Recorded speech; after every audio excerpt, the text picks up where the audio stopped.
Everyone, gawa ko ng beef tomato with onion. Ayan. With garlic powder. Nilagyan ko yung garlic powder. Tapos onions, tomato, black pepper.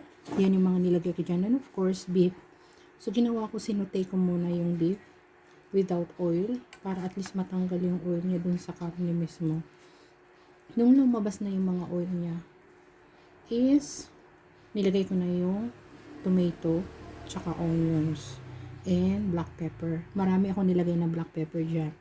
And, yung pinili ko dito na beef is 90% lean, 10% lang yung kanyang fats. Yan yung binili ko. And, mayroon akong pita bread. Ayan, pita bread.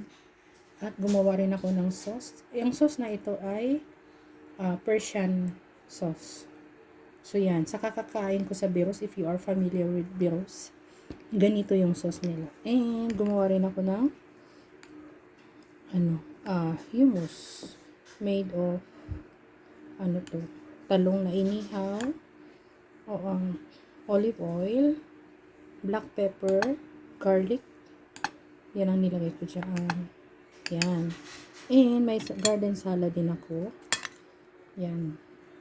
Tomato, onion na yung white, yung matamis siya. Of course, may cabbage, black pepper. Tapos, nilagyan ko ng konting salt and nag-grilled ako ng tomato at saka white onion. Yan.